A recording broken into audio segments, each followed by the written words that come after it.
Alors, ce qui est un peu compliqué à comprendre avec le concept d'inégalité territoriale, c'est que, au fond, on se dit l'inégalité, c'est principalement entre les personnes. Ça n'est pas entre les territoires, parce que les territoires, ce sont des institutions, et puis les territoires sont inégaux. Ils sont inégaux par nature, du fait du jeu des forces économiques, et ils sont aussi inégaux du fait des politiques publiques. Donc ça peut paraître un petit peu curieux de vouloir réaliser l'égalité entre les territoires. Ce qu'on vise, c'est d'abord l'égalité entre les personnes. Et en fait, cette difficulté peut être surmontée par une approche particulière de la théorie de la justice, qui est la théorie des capacités. Les capacités, la théorie des capacités, qui a été notamment développée par Amartya Sen, consiste à dire que ce qu'on vise dans l'égalité des personnes avant tout, c'est la possibilité réelle de faire ou d'être. Et quand on a posé la question de la justice sous cet angle-là, on comprend à ce moment-là que les territoires peuvent effectivement entraver ou au contraire favoriser les capacités des personnes.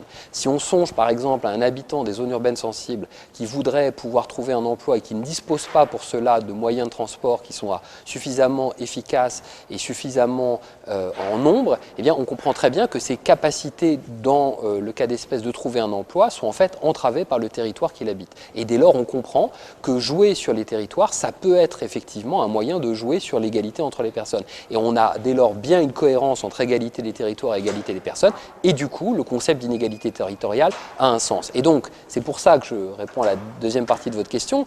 Le type d'inégalité territoriale que le rapport met avant tout en lumière, c'est les inégalités de capacité, qui sont aussi, d'ailleurs, qui peuvent être appréhendées par l'idée des inégalités de développement humain, c'est-à-dire pas seulement la question du revenu ou du PIB par habitant, mais aussi la question de la santé, mais aussi la question de l'éducation, parce que ce sont des facteurs dynamiques qui vont déterminer l'égalité, finalement, à long terme dans un pays.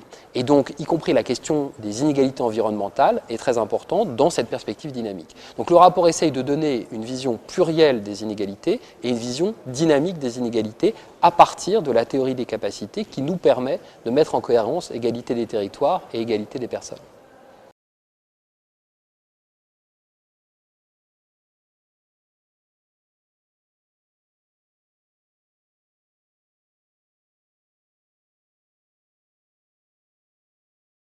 Alors, c'est une question compliquée et la réponse scientifique à cette question, c'est ça dépend. Ça dépend du critère envisagé et ça dépend de l'échelle envisagée. Si on s'en tient à un critère qui est la critère du revenu par habitant, qui prend en compte, disons, pour faire vite, la consommation par habitant, ou le potentiel de consommation par habitant. On constate que ces inégalités de revenus par habitant en France ont tendance à, depuis une quinzaine d'années, plutôt se réduire à la petite échelle, donc le grand territoire, la région, le département, les zones d'emploi, y compris entre territoires urbains et territoires ruraux, et au contraire à s'aggraver, l'éventail a tendance à s'élargir quand on passe à la grande échelle, c'est-à-dire au petit territoire, c'est-à-dire le quartier, l'îlot, etc., voire l'immeuble. Bon. Et donc, ce qui rend complexe les choses, c'est que vous avez une tendance au resserrement des inégalités entre les macro-territoires et à l'élargissement des inégalités pour ce qui concerne le revenu par habitant pour les micro-territoires. Alors la question, c'est pourquoi ? Donc on peut penser qu'il y a peut-être une certaine efficacité des politiques d'égalité des territoires qui jouent dans le resserrement des inégalités en haut, et on peut penser qu'en bas, les logiques de mobilité résidentielle et de ségrégation ont tendance au contraire à élargir les inégalités. C'est une façon d'analyser les choses. Mais donc c'est vraiment compliqué, et ça ne prend en compte que la question du revenu par habitant. Si vous prenez le PIB par habitant, vous aurez au contraire un élargissement des inégalités au niveau macro-territorial, et donc c'est encore plus compliqué. Et si vous prenez les critères que j'ai évoqués plus haut, c'est-à-dire santé, éducation, là aussi l'analyse devient, et inégalité environnementale, l'analyse devient encore plus compliquée. Donc voilà, c'est un petit peu ça l'idée. Alors la deuxième partie de votre question qui est, est-ce que le découpage administratif actuel correspond finalement aux inégalités territoriales ?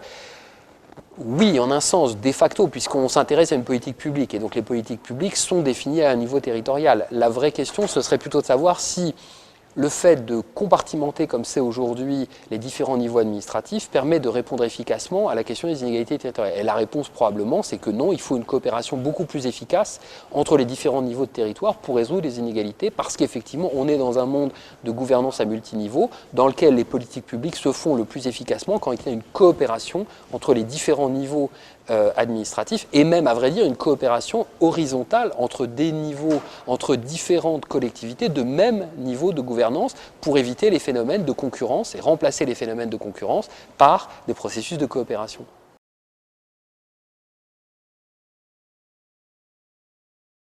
Alors, le rapport, en fait, avance beaucoup de propositions, de recommandations de politique publique qui sont fondées sur les contributions des 60 contributeurs qui ont été sollicités, 37 chercheurs et 27 responsables politiques. Donc, les recommandations tiennent sur 4 pages, mais en fait, elles sont assez nombreuses. Je ne vais pas pouvoir ici toutes les détailler et j'invite les auditeurs à se référer au site internet Vers l'égalité des territoires qui permet d'avoir accès très facilement à ces recommandations. Je vais en donner quelques-unes. Il y a d'abord une obligation d'intelligence. Il faut comprendre beaucoup mieux les logiques territoriales qu'on ne le fait aujourd'hui. Ça suppose d'avoir des données beaucoup plus fines et des outils cartographiques beaucoup plus fins que ceux dont on dispose aujourd'hui. C'est ce qu'on peut mettre sous la rubrique « Développer l'intelligence des territoires ». Essayer véritablement de mieux comprendre les territoires et les dynamiques territoriales qui en fait sont très importantes depuis 10-20 ans, mais qui, je pense, ne sont pas forcément analysées à la hauteur de ce qu'elles supposeraient. La deuxième idée, c'est d'essayer de cultiver les capacités territoriales. Ce que ça veut dire très concrètement, c'est que l'approche par les capacités que j'ai évoquées, il faut qu'elle se traduise au niveau des territoires par des politiques publiques précises.